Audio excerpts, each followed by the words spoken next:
Y'all do not judge me. I know this video is in HD, but if you see something going on with my mouth or whatever, it's because I have this allergic reaction to sunscreen.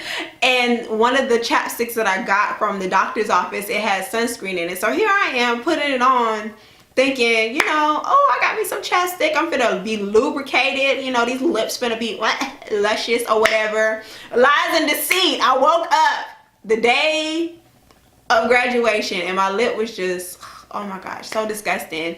And usually when I have breakouts like that, pause, not breakouts like that, I ain't got no herpes or whatever, but usually when I have breakouts like that, my lips get all peely and nasty and scaly and so disgusting. I'm glad I ain't got no boyfriend right now, shoot, because if we kissing, it'd be like, oh, babe, I'm sorry, babe, I'm sorry for cutting you.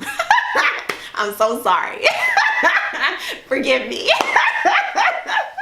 But yeah, so don't judge me if you see like anything flaking or whatever. It's because of my allergic reaction, you know.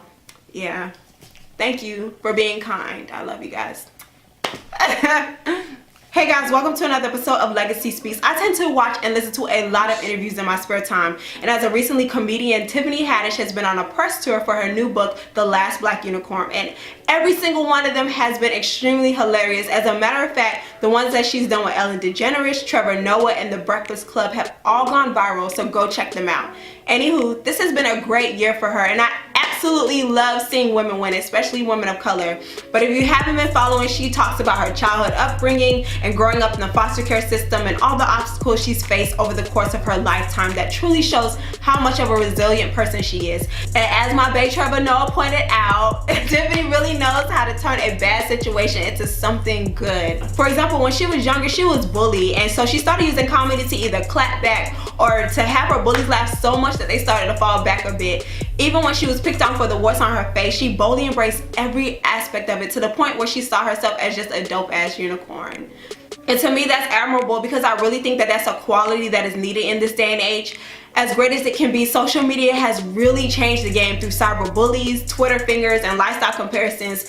And at times it becomes consuming or overwhelming for most people. Even outside of social media, people in general struggle with simply being themselves. Before it was just a desire to just keep up with the Joneses, and now we're just trying to, you know, keep up with the person up the street. Often putting on a facade that's so convincing that we begin to lose ourselves in the process. So today we're talking the importance of being our authentic self and the benefits of embracing every aspect of who we are. But before we jump right in, please be sure to hit that subscription button below. That way you can stay up to date on newly released content on a regular basis. So let's dive right in.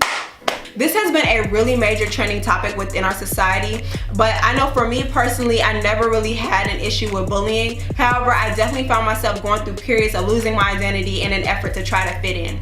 I'm a very versatile individual, a social chameleon if I had to define it, and what I mean by that is I'm very capable of just blending into different social settings. For example, in middle school, I was hell of a nerd, but I was able to kind of kick it with the cool kids because of my personality. Like, for example, I started being known for performing. So in history class, when we had an assignment or a project, I always chose to write some music or, you know, write some bars for my assignments, and I would just go up to the front and perform it to a song like from Lauryn Hill or whatever was trending at that time. Yes, y'all, I got bars, like hella bars, you know, I'm retired or whatever, but don't let me be like Jay-Z and pop out on y'all. All right, don't let me be like Busta Rhymes and just be like rah, rah, like a dungeon dragon, okay? Don't make me rah, rah. Don't make me pop out, because I will, okay? I will in a second. You don't want none of this. You ain't ready. You ain't ready. But you know, let me get it back together. You know, I also started getting noticed for dancing, and then that kind of gave me a little bit of clout or whatever, which transitioned into high school. And in high school, I was just a busybody, president of SGA, VP of a step team, VP of a dance team. I think at that time, I was so busy with where I wanted to be academically that I didn't really place an emphasis on who I was as a person.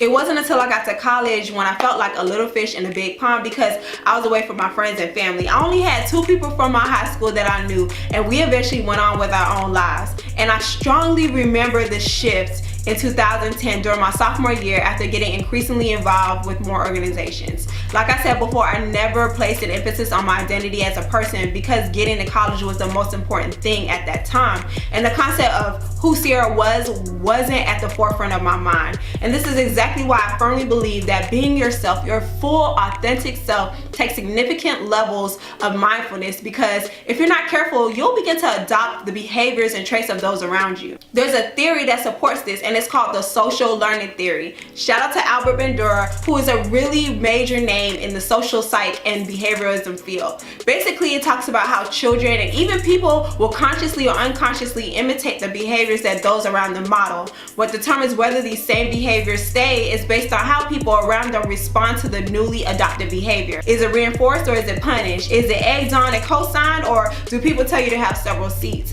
And that's how it was for me. At the core, I was still the same person, but I became more slick-mouthed, more aggressive towards other people. My attitude about certain things became lax. I pretended as if I didn't care about my physical, emotional, or mental well-being, and in actuality, I did. I could see it in both my personal and intimate relationships. And I don't know if anyone was like this growing up, but I never really was taught social skills when I was younger. My family placed a greater emphasis on skills for success. Things like learning computer skills, money management, entrepreneurship, high achievement, and everything I put my mind to. Things like that. And by all means, my parents did an amazing job raising me. Like, I mean, duh, do you not see the kind of person I turned out to be or whatever? But I really didn't have those father-daughter heart-to-heart talks about guys and relationships, or mother-daughter conversations about navigating social situations in your teenage years. And most of the time when peer pressure came about, it was usually about sex, drugs, and alcohol, and staying out of trouble. So when I got to college and I was placed in these predicaments, I just started learning as I went. It wasn't until I began to grow in Christ that I was really starting to get a better understanding of who I was and who I truly am as a person. So parents, mentors, or even older siblings, have that talk with our youngins, because it's super, super important. It may seem like common sense, but it really isn't. And it's a lot different from the times where I was growing up as a teenager from 2005 and beyond. I think my personal advice when it comes to being yourself is simple: living your truth. I know that may seem scary because not everybody is capable of handling it, but at the end of the day, I'd rather have peace within myself than be concerned about somebody else having a problem with something that's happening in my life. Not theirs, but mine. And let's take that even further. I've learned that anytime somebody has something to say, press pause and look at the person who's saying it. An opinion is like a booty hole. Like in my Tiffany Haddish voice, but everybody has one. Seriously, I always got something to say about somebody else's life, but you're not checking on yours. Like, get it together. Trust and believe, you're not obligated to take on anybody's assessment of you. We may not have control over what we hear because people have zero cares nowadays, but we do have control over how we react to it. Filter through it and press on. We are all unique and specifically handcrafted by the Creator himself. Imagine how boring the world would be if we all did the same thing and all acted the same way. Hella boring. So be the best you that you can be, because nobody else can do exactly what you're called to do, which is be you. I know you like that, right?